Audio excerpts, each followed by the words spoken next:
embedding. We have all published papers to talk about how we build these two embeddings system. And feel free to check our blog. You can find them, and we have all the codes already available to everyone to check in our GitHub repo.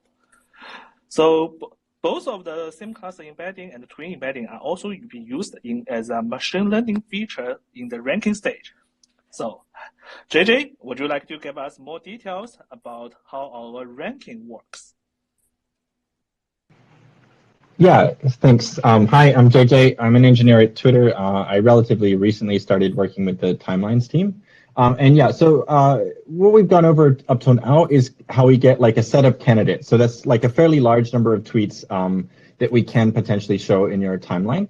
And then we use machine learning models to try and determine which of these tweets are likely to be the most relevant for you. So the way this works is we use thousands of features as input to these models. For example, have you engaged with another tweet by this author recently would be one feature we use, as well as some of the embedding features Eli just mentioned. In the code that we open source, we have quite a detailed outline of a detailed explanation of the features we used. And then the model using this input, makes some predictions about, for example, are you likely to retweet, like, or reply to this tweet, among other things. And then so we combine those predictions to arrive at a score of how relevant we think this tweet is likely to be to you. And again, the full details of exactly how we combine that score is in the code we've released. And so then we take these scores to determine which of the candidate tweets might be the most relevant for you and should show up on your timeline. And the mechanism for that, Ishan will go over next. Hi, everyone. I'm Ishan. I'm an engineer here at Twitter, and I work on the backend systems that serve and construct the home timeline. So once we have a list of potential tweet candidates along with their scores, we then need to rank them and actually build a timeline. So this includes a bunch of business logic to handle things like maybe excluding tweets you might have previously seen, determining if there's any social proof to display, for example, someone you follow liked a tweet, or maybe diversifying different authors to avoid flooding your timeline with one person's tweets. We also have a bunch of like product logic to build conversation modules out of replies, ensure there's a balance of different types of content, like tweets from people you follow versus recommended content, excluding blocked, muted authors, things like that. We then inject ads users to follow and handle other timeline serving aspects like navigation instructions or pagination, and then we return this final response to the client. And now I'm going to hand it back to Tejas.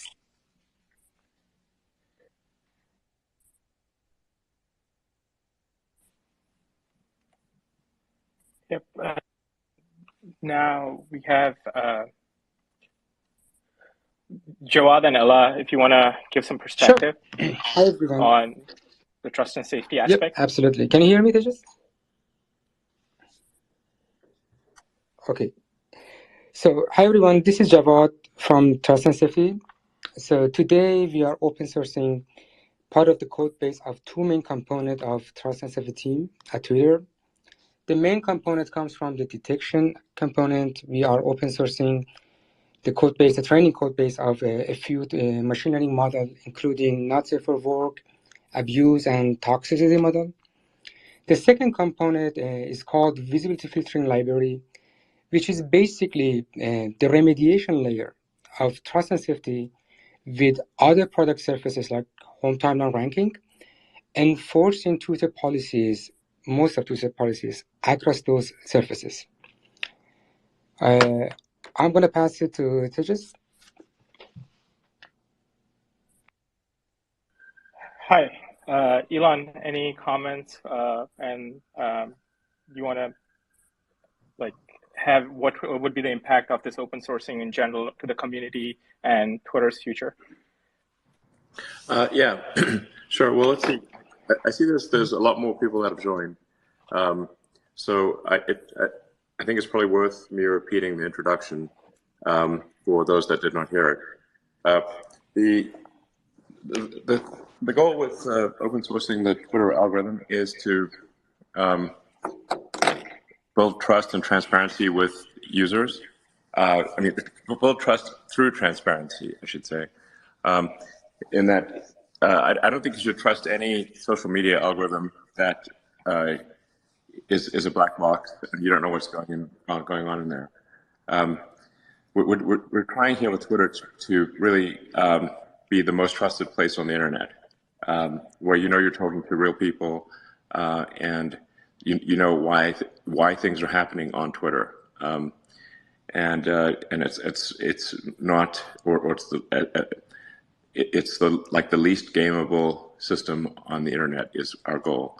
Now, our initial release of the so-called algorithm is going to be quite embarrassing, and people are going to find a lot of mistakes in it, but we're going to fix them very quickly. And the analog here that we're aspiring to is sort of the great example of Linux as an open source operating system. Now, even though it's open source and one can in theory discover many exploits for Linux, in reality what happens is the community identifies and fixes those exploits, and you end up having an open source operating system in the form of Linux that is the most robust. And in fact, that's what we use as the operating system for Tesla cars and SpaceX, a SpaceX Dragon spacecraft. So SpaceX uses Linux at the core, and so does Tesla. And it's because it is so robust, and because you know what's going on, because you have the source. So that's the intent with Twitter making the algorithm open source, is so that the community can participate in making it better and identifying issues. And then at the end of the day, you can trust what you see, and know that it is not manipulated, or it is the least manipulated information in the world. And so I think we can sort of open it up to questions. I mean, I think the intent here is, for this call at least, is to focus on technical questions. So if you have technical questions, please, I guess, raise your virtual hand. Yeah, thanks, Elon. I'm scanning the list right now, and we're going to start bringing people on stage. Great. All right, up first, the whole Mars catalog. Hey, yeah, really exciting to see this out on GitHub, and I'm excited to see what people find as they port it over. There's been a lot of hype and interest in large language models, and it seems like something that is potentially transformative to Twitter as a product, recommendation, maybe other features. Are there anything that the team has thought about with how to incorporate maybe some of this technology into Twitter and some of these algorithms? Yeah, I think there's a the strong argument that the recommended tweets, that what you should the optimal thing might be simply to populate a parameter space for any given tweet. Then you've got the parameter space for the user, and then you just basically look for the correlation between those two parameter spaces. So that'd be one approach to doing it, and probably a significant factor in recommendations in the future. I mean, the intent is to provide you with recommendations that are as useful. How much user time do we have, but regretted? It's possible to engage in a series of limbic hacks that effectively give people a dopamine rush every time if afterwards you regret that, and you have somewhat of a hangover from it, then that's not good. We want to maximize unregretted user minutes. Okay, great. So now let's bring up our next speaker. Gonna remove the whole Mars catalog.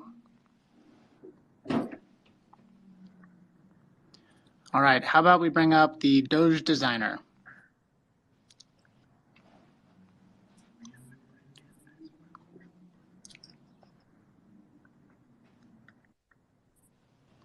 All right, Doge designer, you're good to go.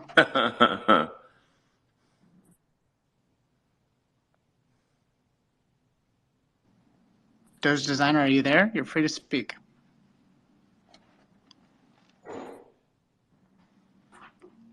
Maybe there's a microphone problem. Okay, so we'll switch to someone else. Slashdot? I don't know. Do I see Slashdot on here?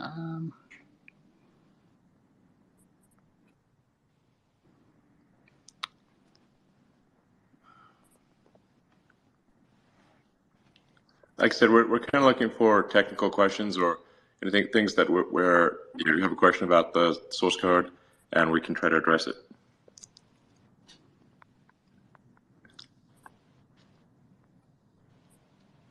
All right, Christina, you're free to speak.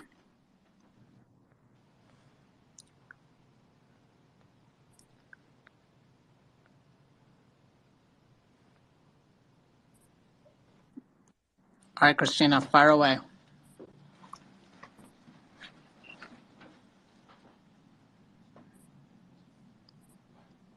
Christina, you're muted if you're trying to speak.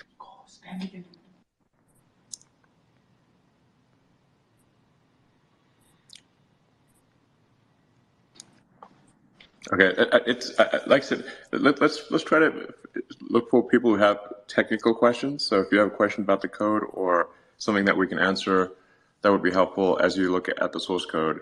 Those are the questions which we're aiming to address right now.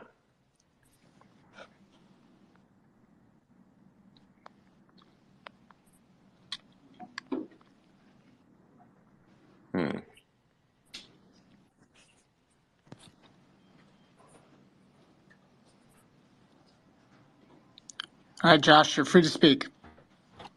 Hey, Elon, can you hear me? Yeah. Hey, thanks, guys. Sorry about the technical issues. It's weird. Not the most technical question, Elon, but certainly it does play to the algorithm. Of course, it's the idea of revenue sharing with content creators and just the general idea of connecting, curating content through content creators, and how that's going to be affected by the algo, and how you kind of envision that shaping with this being sort of crowdsourced now. Thanks. Well, we're going to look for suggestions not just on bugs, but also on how the algorithm should work. Like I said, the overall goal is to maximize unregretted user minutes. So we'll be really interested in any suggestions that are likely to improve unregretted user minutes. And it's going to be an evolving process. And I wouldn't expect it to be a nonstop upward improvement. I would expect there to be times where it's 2 steps forward, 1 step back. But like I said, we're very open to what would improve the user experience, what would be a net good for the world, and there'll obviously be some debate on these subjects, and not everyone will agree, but at least people will know what's going on, because we're washing our laundry in public, and it's not like, if there's dirty laundry, it's not like hidden somewhere. So that's kind of but I think that's a really big deal. So even if you don't agree with something, at least you know why it's there, and you're not being secretly manipulated.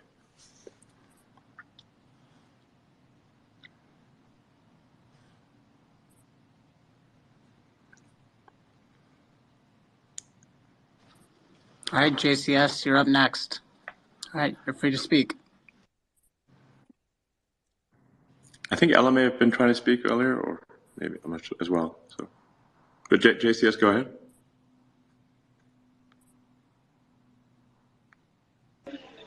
Hello.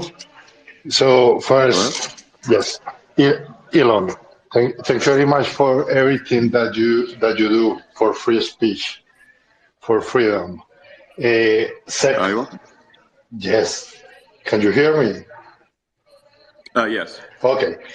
First, thank you very much for everything that you do for freedom. Second, you mentioned Linux. So first, out of curiosity, what is the distro used in Tesla and SpaceX? And second, how closely are you going to follow that model? Are you going to accept like pull requests and stuff? Because my first pull request will be Lightning Bitcoin invoices. we are going to look at pull requests on GitHub. To be clear, like the questions related to this particular spaces are really specifically oriented towards what the code that we've released. So we won't go off subject and go into other areas. This is purely about the code that's being released. If you have questions about it, we were happy to answer them. Or if you have recommendations about the code, we're happy to hear those. But it will operate very similar to Linux with pull requests on GitHub, and so we'll prioritize what we see by what appears to have the biggest impact on the site, and I think there's going to be a lot of low-hanging fruit at first, where there are many issues to fix. So it's going to be somewhat of a firefight at first, where we figure out, okay, what are the most important things to fix first, and go after those. So we're so definitely looking for user feedback as quickly as possible so we can take action. Thanks. Thank you.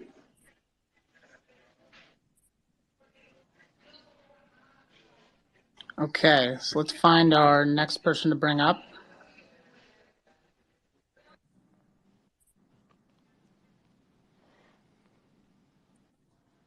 All right, Bitcoin Archive, you're up next.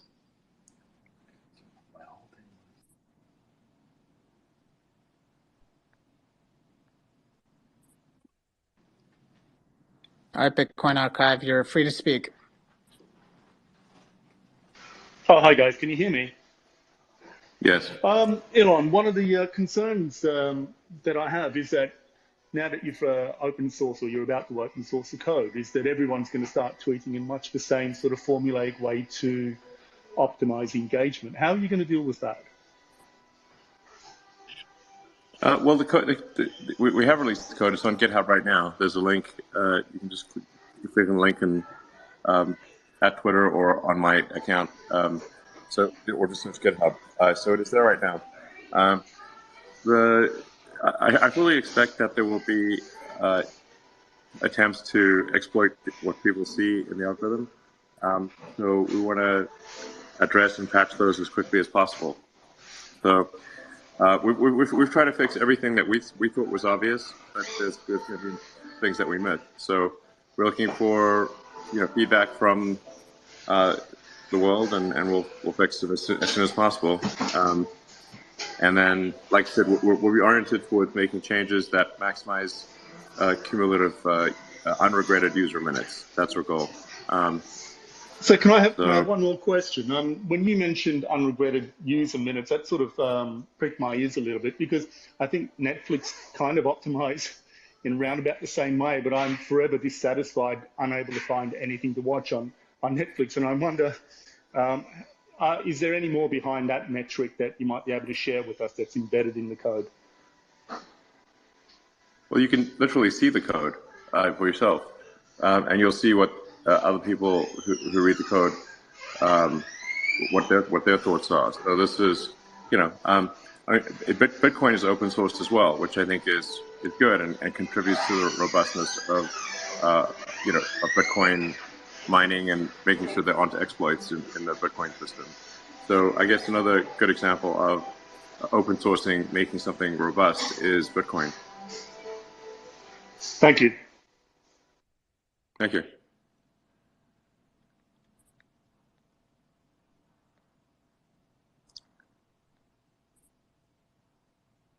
Alrighty, we're going to pull up our next speaker.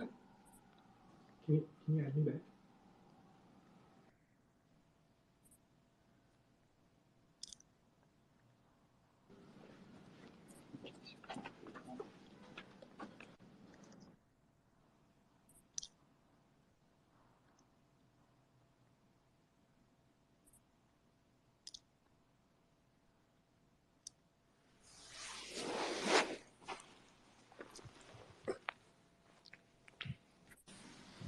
All right, Zay, you're up. First and foremost, I just want to say shout outs to everybody. Thanks for adding me up. I wanted to ask, first I wanted to say thanks for everything you've been doing, Elon. I'm a big supporter, appreciate everything. everything. I wanted to say basically one question for the code and for the business. So like if you're I'm an artist, I'm a platinum artist. Does that still works for the business code that you're doing, like for the check marks and stuff? Like is that relies to artists or the activity and stuff like that, or is that different? Um, well, the intent of the algorithm is that uh, that there should be on an individual basis. It should optimize for the best content. So this is you don't want, I think you don't want to have a system where it's like constant pay to play or pay to get distribution. Because then you say you have a fundamental conflict between quality of content and how much money is being paid for content. Okay. So I do think it's important that we have only verified accounts in the recommended, but it's literally $7 a month if you buy it through the web. Yeah, I bought it, but it be glitching. Like I bought it, but it's like still in the glitch stage. Like it don't say that I got the Twitter Blue thing, but it's definitely got me all the other stuff, and I've been using it, and it definitely has helped like everything. So from a user that actually bought it and been using it for since you let it out, it has made my activity on way better. I get recommended better. It like unshadow banned me a little bit, if that makes sense.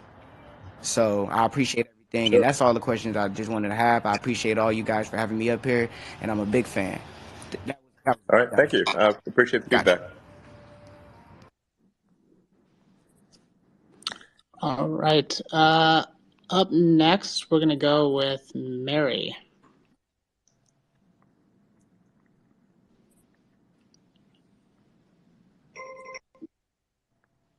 All right, Mary, you're free to speak whenever you're ready.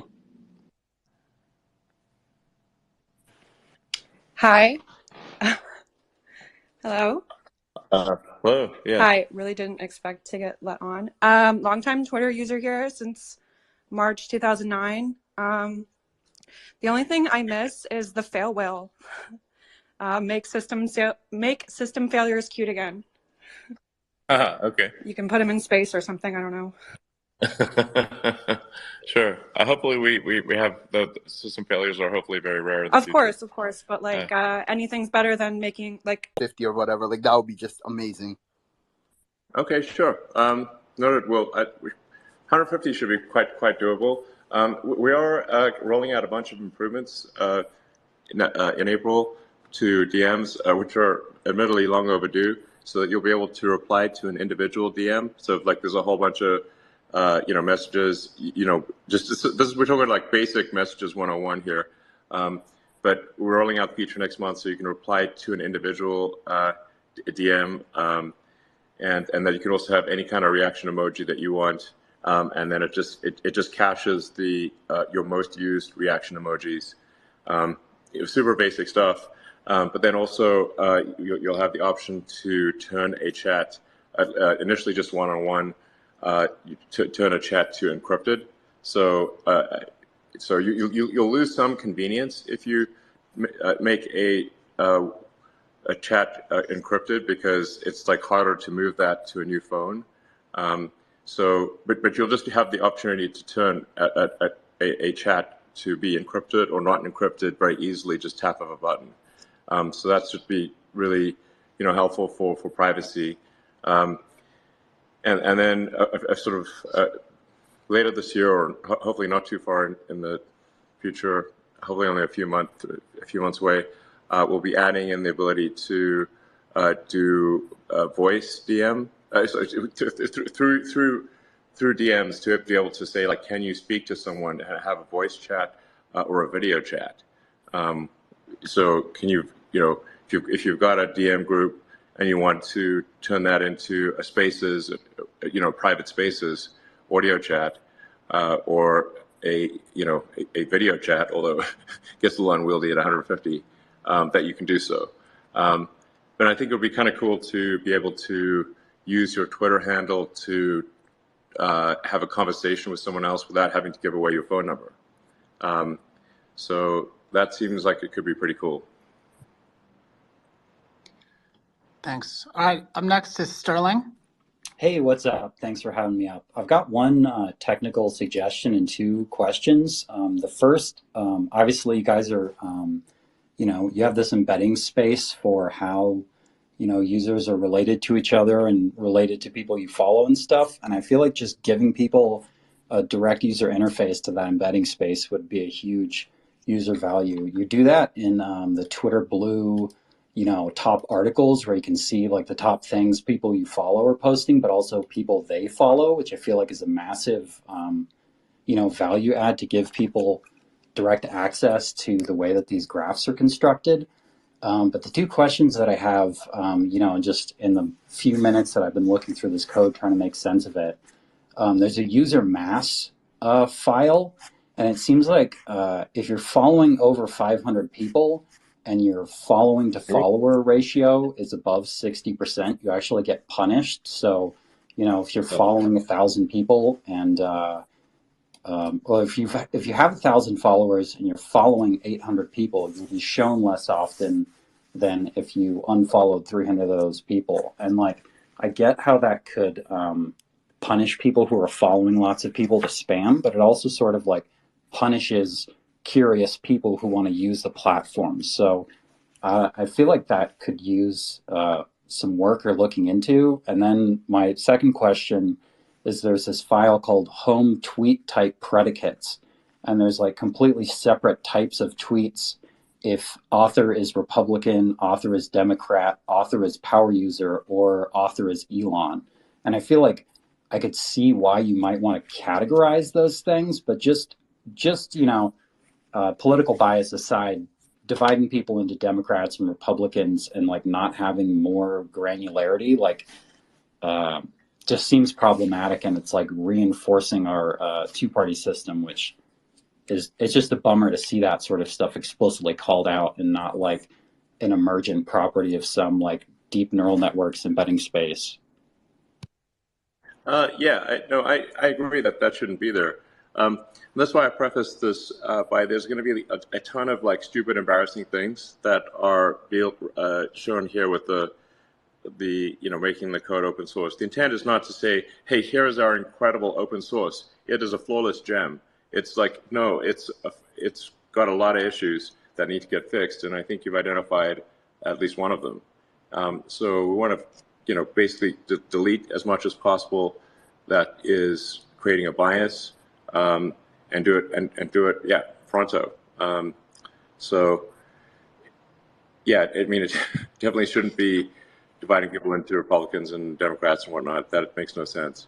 The one consistent theme that should be present is: are you showing people compelling content that, like I said, that they don't regret seeing? So and promoting the public dialogue. That's the intent here. So it sounds like you've identified something we should get rid of right away, quite frankly. Yeah. Hey, I just wanted to do a quick note on what you brought up, Sterling, which was a great point on the user mass class. Just wanted to share some context. So this is under our TweetCred directory, which was an algorithm that was added to the recommendations, I want to say about 10 years ago, and is actually one of the scores that we're looking to remove where we can, because we don't find it actually provides much value in terms of ranking. So although you've identified how it works correctly, it's actually not too important in how it's used throughout the code base. It's primarily as a feature within the in-network ranking stage, and it's just one of many features and doesn't have that high feature importance. But yeah, we're actively looking to remove that because it's really old and it's not the best way that we could be ranking tweets using that. But yeah, just wanted to call that out. And then Haofei, if you wanted to talk on the other point. Yeah, this is Haofei, and Ishan will be speaking through my phone. Hi, this is Ishan. I can provide some context on what you mentioned about the home tweet type predicates file.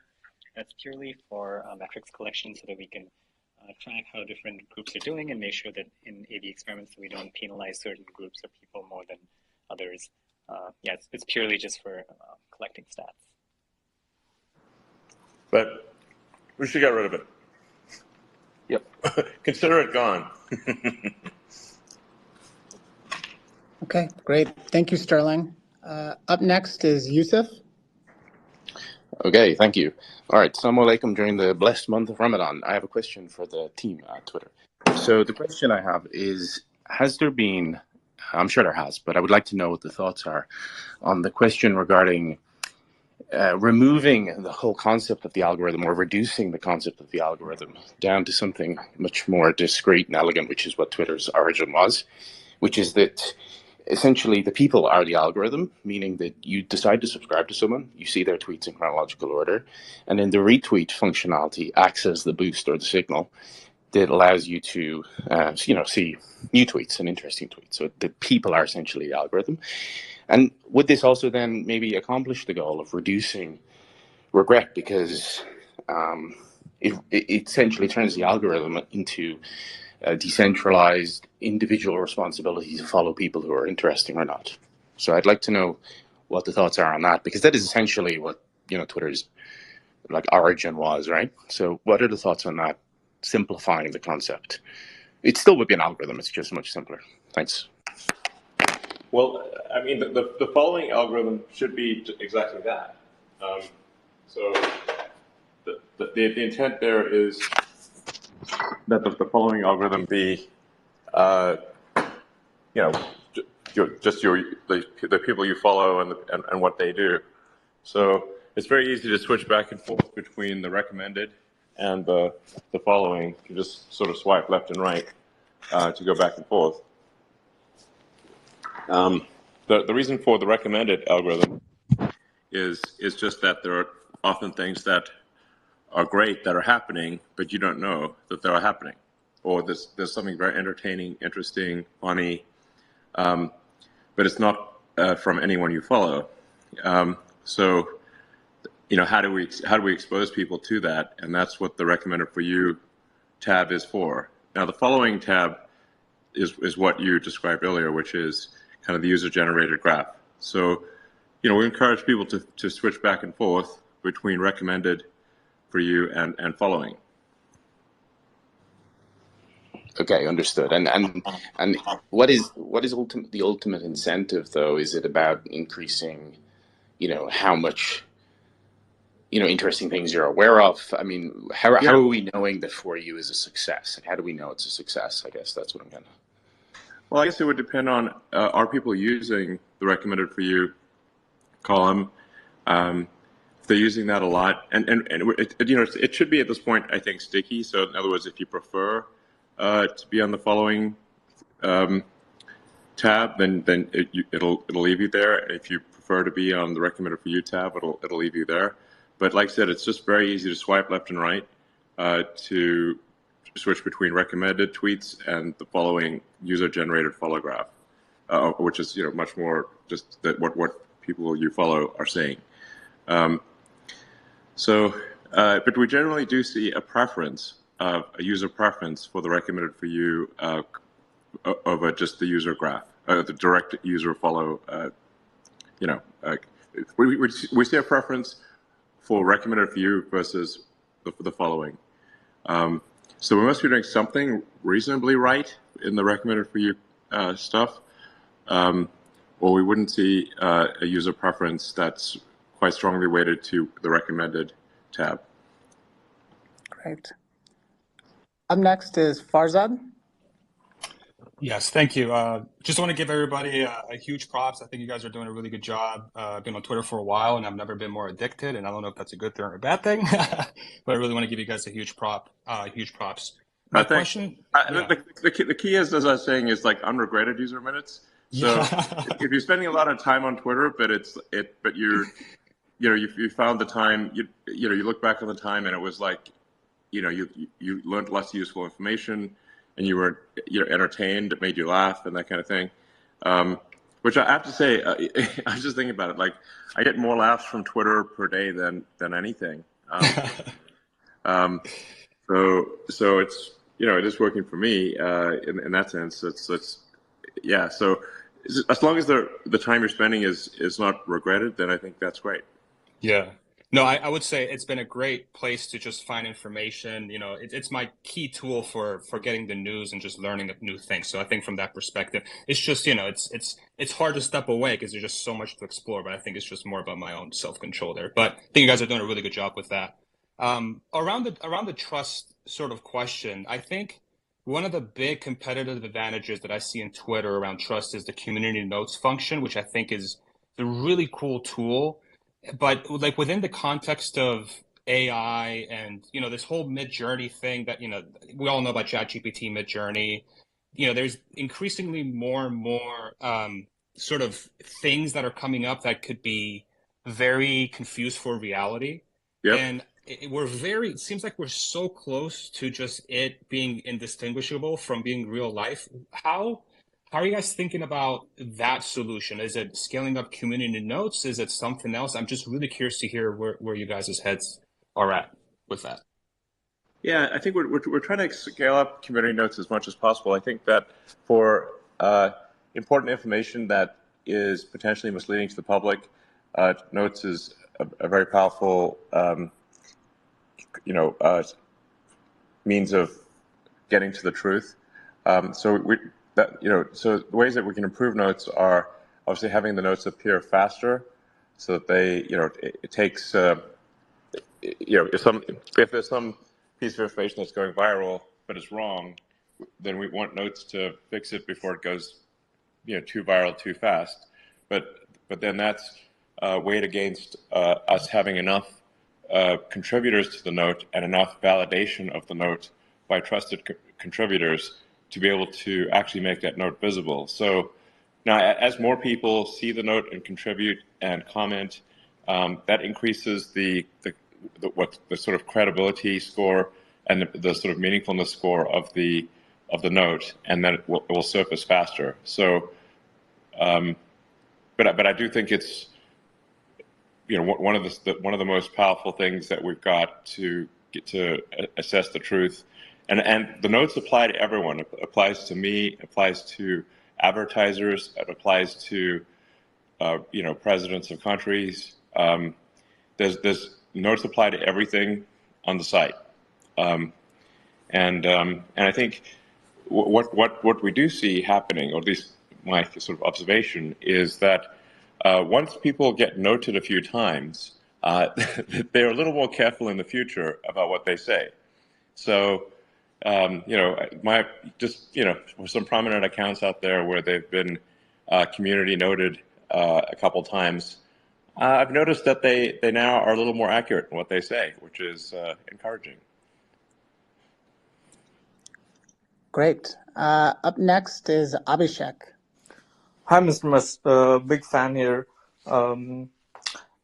My question is about the Twitter communities. When the feature came out, I was thinking it's a big change. It was supposed to be good for me because I'm into the field of machine learning, so I could just join a community and learn about the new things there. But seems like lately it's all spam and bots there in the communities. So are you planning to bring the recommendation algorithms to communities and also recommend communities based on the user's interest? There's a whole sort of set of things we've got to solve, because we've got communities, we've got circles, we've got topics, and there's so many different things, and lists. So now, probably the best way to get information about a specific topic is actually to create a list. So if you get a Twitter pinned list, the pinned list will then appear as a menu item at the top. So you can swipe right from for you to following to whatever list you create. That I think is the best way to follow detailed information on a particular subject without being subject to bot spam.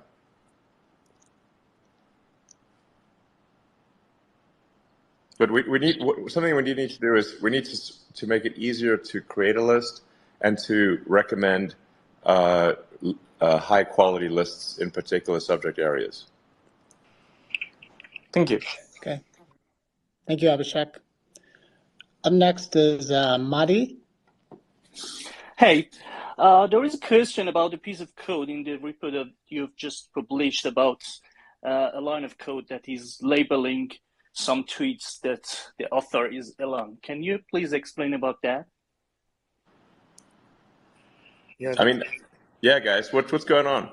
yeah. This is the Hofei, and yes, we do release the code that its author is Elon and author in different groups.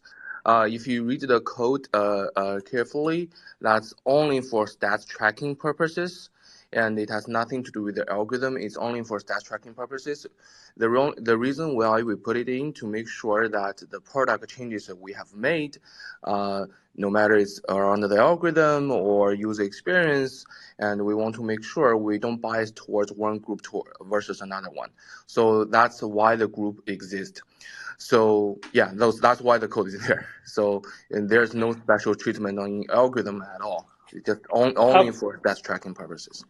Yeah, I've already seen that part of the code that is talking about the metrics, but isn't it weird that you have 4 categories and one of them is Elon? I think it's weird. Yeah.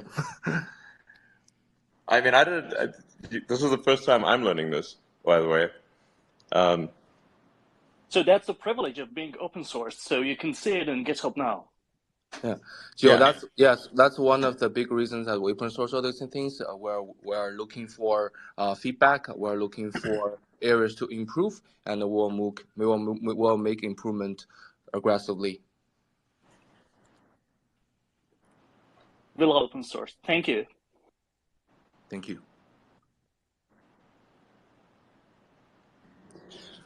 All right, Elon, at a glance, I think we've spoken to a lot of the engineers that have their hand up on the call. We can continue going or open it up to other comments, but just want to pulse check. Yeah, I think this is good. Thanks everyone for your feedback. And yeah, we'll be making a lot of changes to the Twitter recommendation algorithm based on the recommendations that you make about changing it. So expect a lot of bug fixes and modifications at a really high clip in the weeks to come. Thank you for your feedback and helping to make Twitter a more awesome place to be. Thanks. Great. Thank you, Elon. Thank you, everyone, for joining.